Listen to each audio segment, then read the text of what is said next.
La conquista de la felicidad, por Bertrand Russell. 11. Primera parte. Causas de la infelicidad. 9. Miedo a la opinión pública.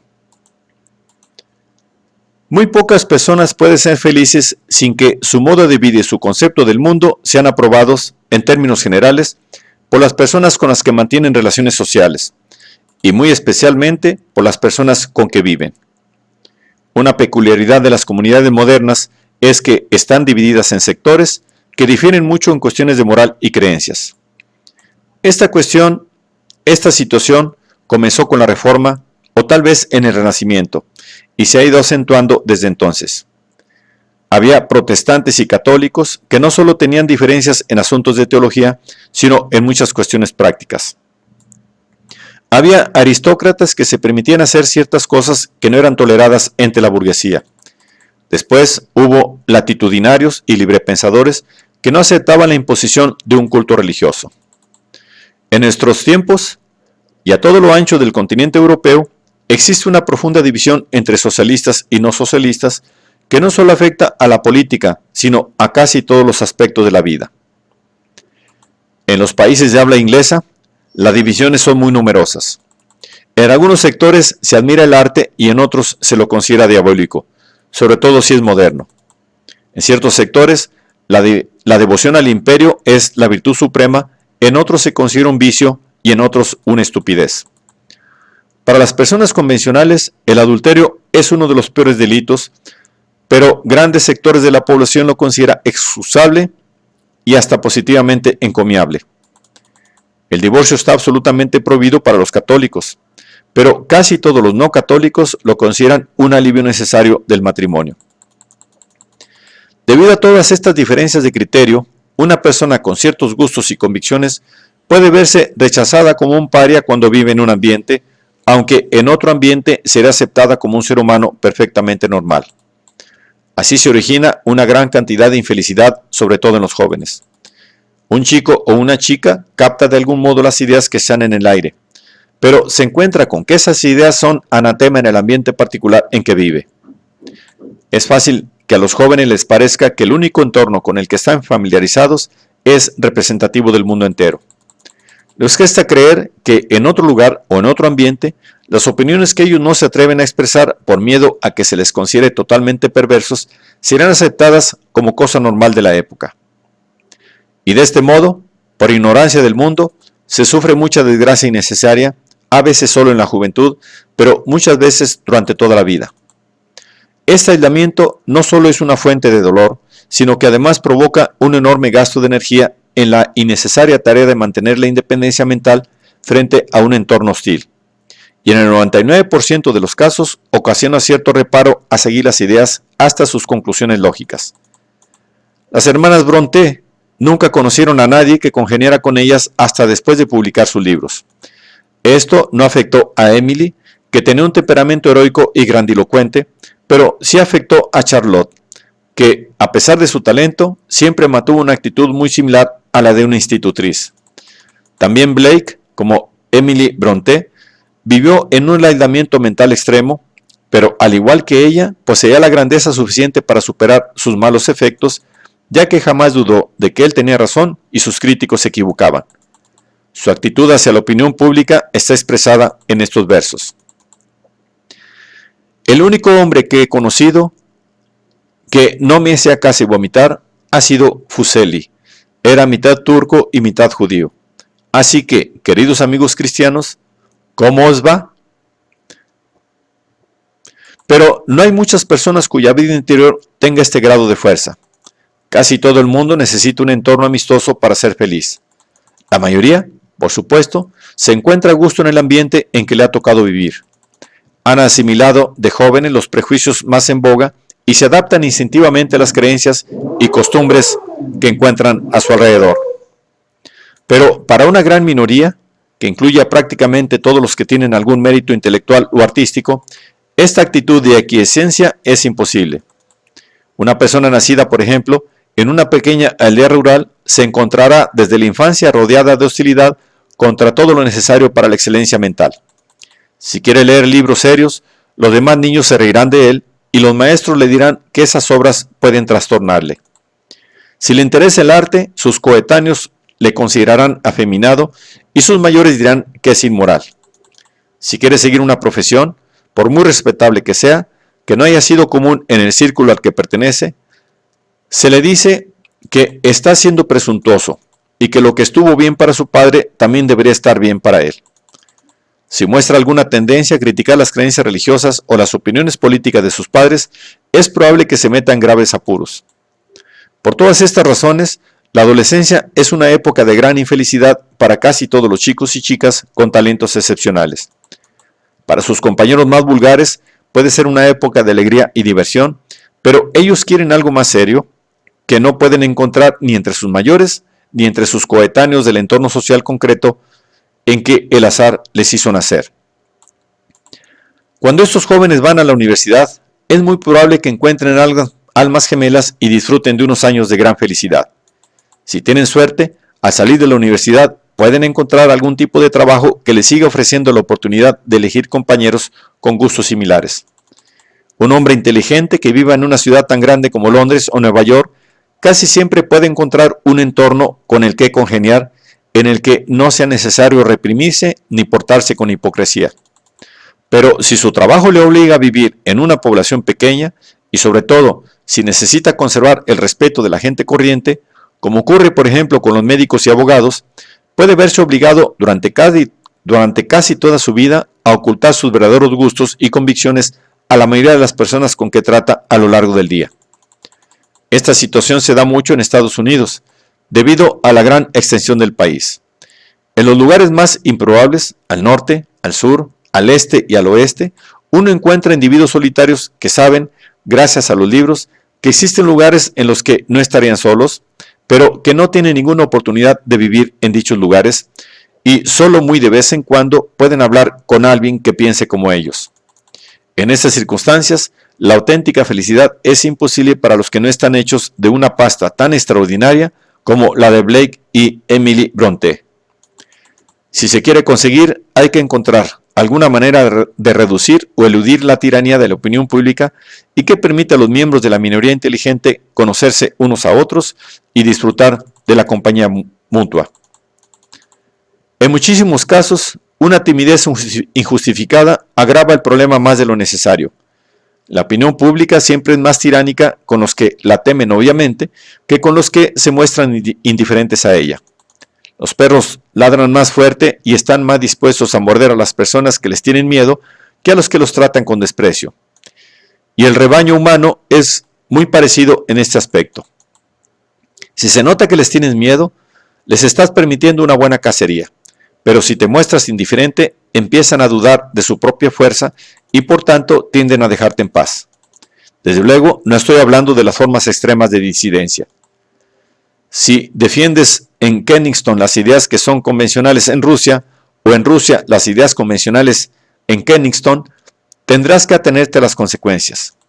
No estoy pensando en estos casos extremos, sino en rupturas mucho más suaves con lo convencional, como no vestirse correctamente, pertenecer a cierta iglesia o abstenerse de leer libros inteligentes. Esas salidas de lo convencional, si se hacen alegremente y sin darles importancia, no en plan provocador, sino con espontaneidad, acaban tolerándose incluso en las sociedades más convencionales. Poco a poco se puede ir adquiriendo la posición de lunático con licencia, al que se le permiten cosas que en otra persona se considerarían imperdonables. En gran medida, es cuestión de simpatía y buen carácter. A las personas convencionales les enfurece lo que se sale de la norma, principalmente porque consideran estas desviaciones como una crítica contra ellas.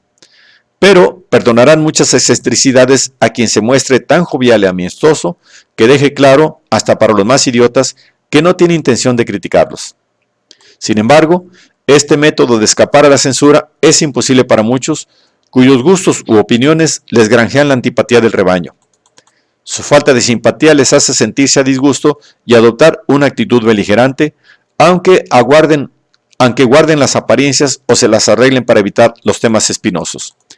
Y así, las personas que no están en armonía con las convenciones de su entorno social tienden a ser irritables y difíciles de contentar y suelen carecer de buen humor expansivo. Estas mismas personas, transportadas a otro entorno, donde sus puntos de vista no se considerasen raros, cambiarán por completo de carácter aparente. Dejarán de ser serias, tímidas y reservadas y se volverán alegres y seguras de sí mismas. Dejarán de ser ásperas y se volverán suaves y de trato agradable. Dejarán de vivir centradas en sí mismas para volverse sociables y extravertidas. Así pues, siempre que sea posible, los jóvenes que no se sienten en armonía con su entorno deberían procurar elegir una profesión que les dé oportunidades de encontrar compañía similar a ellos, aun cuando esto signifique una considerable pérdida de ingresos. Con frecuencia, ni siquiera saben que esto es posible porque su conocimiento del mundo es muy limitado y puede que piensen que los prejuicios habituales en su casa son universales. Esta es una cuestión en la que los mayores podrían ayudar mucho a los jóvenes, ya que para ello es imprescindible tener mucha experiencia en la humanidad.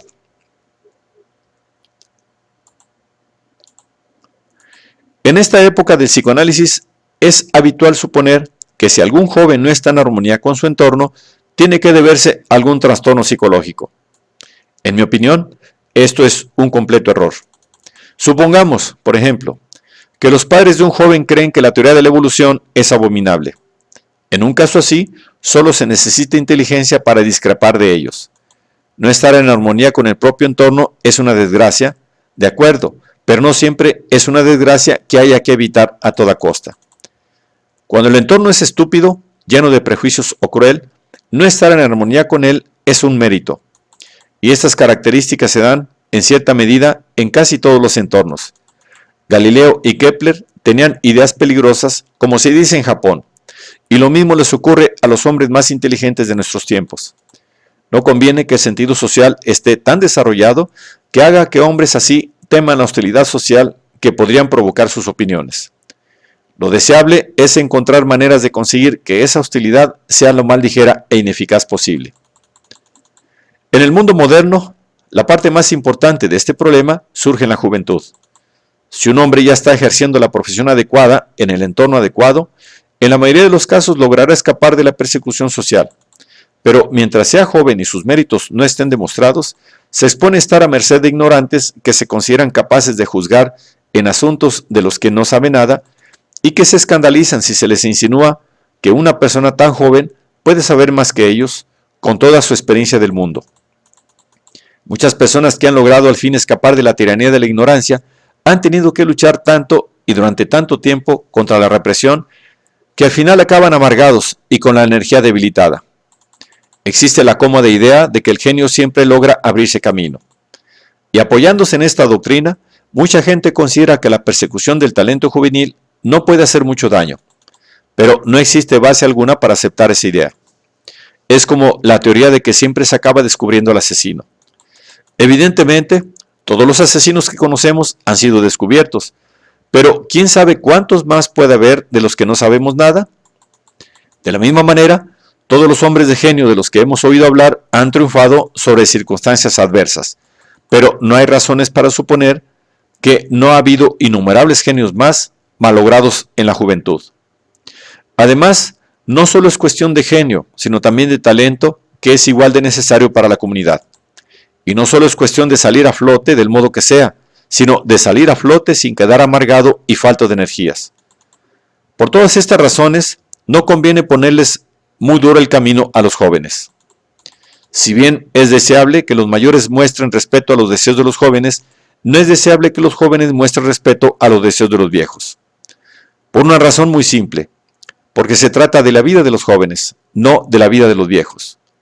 Cuando los jóvenes intentan regular la vida de los mayores, como por ejemplo cuando se oponen a que un padre viudo se vuelva a casar, incurren en el mismo error que los viejos que intentan regular la vida de los jóvenes. Viejos y jóvenes, en cuanto alcanzan la edad de la discreción, tienen igual derecho a decidir por sí mismos y, si se da el caso, a equivocarse por sí mismos. No se debe aconsejar a los jóvenes que cedan a las presiones de los viejos en asuntos vitales. Supongamos, por ejemplo, que es usted un joven que desea dedicarse al teatro y que sus padres se oponen, bien porque opinen que el teatro es inmoral, bien porque les parezca socialmente inferior. Pueden aplicar todo tipo de presiones, pueden amenazarle con echarle de casa si desobedece sus órdenes. pueden decirle que es seguro que se arrepentirá al cabo de unos años. Pueden citar toda una sarta de terroríficos casos de jóvenes que fueron tan insensatos como para hacer lo que usted pretende y acabaron de mala manera. Y por supuesto, puede que tengan razón al pensar que el teatro no es la profesión adecuada para usted. Es posible que no tenga usted talento para actuar o que tenga mala voz. Pero si este es el caso, usted lo descubrirá enseguida, porque la propia gente de teatro se lo hará ver, y aún le quedará tiempo de sobra para adoptar una profesión diferente. Los argumentos de los padres no deben ser razón suficiente para renunciar al intento. Si, a pesar de todo lo que digan, usted lleva a cabo sus intenciones, ellos no tardarán en ceder mucho antes de lo que usted y ellos mismos suponen. Eso sí, si la opinión de los profesionales es desfavorable, la cosa es muy distinta, porque los principiantes siempre deben respetar la opinión de los profesionales. Yo creo que, en general, dejando aparte la opinión de los expertos, se hace demasiado caso a las opiniones de otros, tanto en cuestiones importantes como en asuntos pequeños. Como regla básica, uno debe respetar la opinión pública lo justo para no morirse de hambre y no ir a la cárcel, pero todo lo que pase en ese punto es someterse voluntariamente a una tiranía innecesaria, y lo más probable es que interfiera con la felicidad de miles de maneras. Tomemos por ejemplo la cuestión de los gastos. Muchísima gente gasta dinero en cosas que no satisfacen sus gustos naturales, simplemente porque creen que el respeto de sus vecinos depende de que posean un buen coche o de que puedan invitar a buenas cenas. En realidad, un hombre que pueda claramente comprarse un coche, pero prefiera gastarse el dinero en viajar o en una buena biblioteca, acabará siendo mucho más respetado que si se hubiera comportado exactamente como todos los demás. No tiene sentido burlarse deliberadamente de la opinión pública. Eso es seguir bajo su dominio, aunque de un modo retorcido. Pero ser auténticamente indiferente a ella es una fuerza y una fuente de felicidad. Y una sociedad compuesta por hombres y mujeres que no se sometan demasiado a los convencionalismos es mucho más interesante que una sociedad en la que todos se comportan igual. Cuando el carácter de cada persona se desarrolla individualmente, se conservan las diferencias entre tipos y vale la pena conocer gente nueva, porque no son meras copias de las personas que ya conocemos. Esta ha sido una de las ventajas de la aristocracia, ya que a los que eran nobles por nacimiento se les permitía una conducta errática. En el mundo moderno estamos perdiendo esta fuente de libertad social y por tanto se ha hecho necesario pensar más en los peligros de la uniformidad. No quiero decir que haya que ser intencionalmente excéntrico, porque eso es tan poco interesante como ser convencional. Lo único que digo es que uno debe ser natural y seguir sus inclinaciones espontáneas siempre que no sean claramente antisociales. En el mundo moderno, debido a la rapidez de la locomoción, la gente depende menos que antes de sus vecinos más próximos. Los que tienen automóvil pueden considerar vecino a cualquier persona que viva a menos de 30 kilómetros. Tienen, por tanto, muchas más posibilidades de elegir compañía que las que se tenían en otros tiempos. En cualquier zona populosa hay que tener muy mala suerte para no conocer almas afines en un radio de 30 kilómetros. La idea de que hay que conocer a los vecinos inmediatos se ha extinguido ya en los grandes centros urbanos, pero aún sigue viva en las poblaciones pequeñas y en el campo. Ahora es una tontería, porque ya no hay necesidad de depender de los vecinos inmediatos para tener vida social. Cada vez es más posible elegir nuestras compañías en función de la afinidad y no en función de la mera proximidad. La felicidad es más fácil si uno se relaciona con personas de gustos y opiniones similares. Es de esperar que las relaciones sociales se desarrollen cada vez más en esta línea y podemos confiar en que de este modo se reduzca poco a poco, hasta casi desaparecer la soledad que ahora aflige a tantas personas no convencionales. Indudablemente, esto aumentará su felicidad, pero también está claro que reducirá el placer sádico que los convencionales experimentan ahora teniendo a los excéntricos a su merced. Sin embargo, no creo que este sea un placer que deba interesarnos mucho preservar. El miedo a la opinión pública, como cualquier otra modalidad de miedo, es opresivo y atrofia el desarrollo. Mientras este tipo de miedo siga teniendo fuerza, será difícil lograr nada verdaderamente importante y será imposible adquirir esa libertad de espíritu en que consiste la verdadera felicidad, porque para ser feliz es imprescindible que nuestro modo de vida se base en nuestros propios impulsos íntimos y no en los gustos y deseos accidentales de los vecinos que nos ha deparado el azar, e incluso de nuestros familiares. No cabe duda de que el miedo a los vecinos inmediatos es mucho menos ahora que antes, pero ahora existe un nuevo tipo de miedo, el miedo a lo que pueda decir la prensa, que es tan terrorífico como todo lo relacionado con la caza de brujas medieval. Cuando los periódicos deciden convertir a una persona inofensiva en un chivo expiatorio, los resultados pueden ser terribles. Afortunadamente, la mayor parte de la gente se libra de este destino por tratarse de desconocidos, pero a medida que la publicidad va perfeccionando sus métodos, aumentará el peligro de esta nueva forma de persecución social. Es una cuestión demasiado grave para tratarla a la ligera cuando uno es la víctima. Y se piense lo que se piense del noble principio de la libertad de prensa, yo creo que hay que trazar una línea más marcada que la que establecen las actuales leyes sobre difamación, y que habría que prohibir todo lo que haga la vida insoportable a individuos inocentes, aun en el caso de que hayan dicho o hecho cosas que, publicadas maliciosamente, puedan desprestigiarles. No obstante, el único remedio definitivo para este mal es una mayor tolerancia por parte del público. El mejor modo de aumentar la tolerancia consiste en multiplicar el número de individuos que gozan de auténtica felicidad y, por tanto, no tienen su mayor placer infligiendo daño a sus prójimos.